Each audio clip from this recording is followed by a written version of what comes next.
जिसने धर्म के लिए धैर्य दिखाया, आज पुनः धैर्य दिखाने का समय आया है। राहुल गांधी तक मेरी आवाज पहुंचे तो कान खोलकर सुन लो। मैदान तुम चुनो, कार्यकर्ता हम देंगे। आओ, तुम्हारे 10 साल और मोदी के 10 साल के बीच में क्या फर्क है, इस पे चर्चा हो जाए। इतनी गारंटी देती हूं कि युवा मोर्चा का एक भी साधारण कार्यकर्ता जाकर राहुल गांधी के सामने बोलने लगे तो राहुल गांधी में इतना दम नहीं कि युवा मोर्चा के किसी कार्यकर्ता के सामने टिक जाएगा। 26/11 का आतंक हम सब ने अपनी आंखों से देखा। हम सबको याद है, पाकिस्तान से आतंकवादी आए, मुंबई की सड़कों को लहूलुहान कर दिया और दिल्ली में बैठी सोनिया मैडम की सरकार चुपचाप तमाशा देखती रही। उस शाम जब मुंबई लहूलुहान हो रही थी, तब मीडिया के माध्यम से पता चला कि कांग्रेस के युवराज किसी जश्न में शामिल थे। जब वो सत्ता में थे तो उनका घमंड ऐसा कि उन्होंने भगवान राम का कोई अस्तित्व नहीं, ऐसा एफिडेविट देश की एक कोर्ट में दे दिया। उनका घमंड देखिए कि जब वो सत्ता में थे तब उन्होंने दस्तावेज दे दिया कि राम सेतु नाम की कोई चीज नहीं। अहंकार आज भी बरकरार है।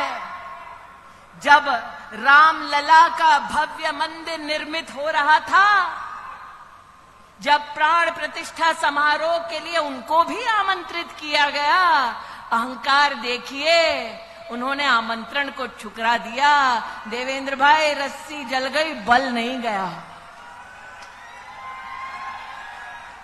इसलिए आज आप सबसे कहती हूं कि हर राम भक्त ने, जिसने धर्म के लिए धैर्य दिखाया, आज पुनः धैर्य दिखाने का समय आया है। हमको उकसाया जाएगा, कुछ लोगों को एआई के माध्यम से, डीपफेक के माध्यम से बरगलाया जाएगा, लेकिन आज हम डंके की चोट पर कह सकते हैं, और अगर राहुल गांधी तक मेरी आवाज पहुंचे तो कान खोलकर सुन लो। मैदान तुम चुनो, कार्यकर्ता हम देंगे। आओ, तुम्हारे 10 साल और मोदी के 10 साल के बीच में क्या फर्क है, इस पे चर्चा हो जाए। मैं नहीं कहती मैं जाऊंगी चर्चा के लिए, तब पक्का नहीं आएंगे तेजस्वी, लेकिन इतनी गारंटी देती हूं कि युवा मोर्चा का एक भी साधारण कार्यकर्ता जाकर राहुल गांधी के सामने बोलने लगे तो राहुल गांधी में इतना दम नहीं कि युवा मोर्चा के किसी कार्यकर्ता के सामने टिक जाएगा।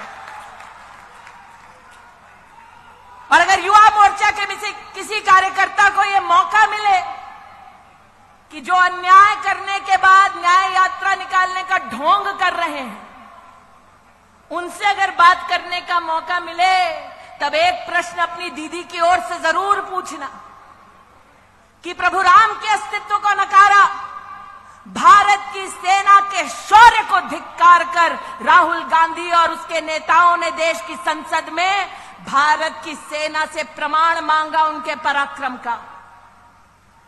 मैं उस महाराष्ट्र में काम कर चुकी हूं जहां पर 26/11 का आतंक हम सब ने अपनी आंखों से देखा। हम सबको याद है, पाकिस्तान से आतंकवादी आए, मुंबई की सड़कों को लहूलुहान कर दिया और दिल्ली में बैठी सोनिया मैडम की सरकार चुपचाप तमाशा देखती रही। हम सब महाराष्ट्र में इस बात के साक्षी हैं।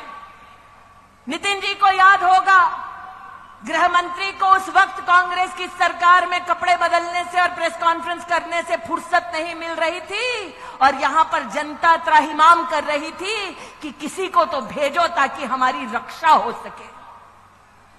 और उस शाम जब मुंबई लहूलुहान हो रही थी, तब मीडिया के माध्यम से पता चला कि कांग्रेस के युवराज किसी जश्न में शामिल थे।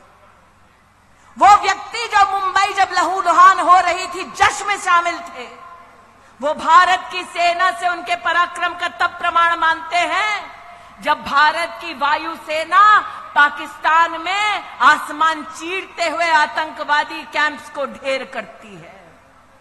आज चाहती हूं उनसे पूछा जाए कि क्या यह संभव था जब कांग्रेस की सत्ता थी कि विंग कमांडर अभिनंदन को भारत की सरहद पर पाकिस्तान हाथ जोड़ते हुए वापस छोड़कर जाए। अरे ये 56 इंच की छाती वाला है जिसने 56 घंटे में विंग कमांडर अभिनंदन को भेजा।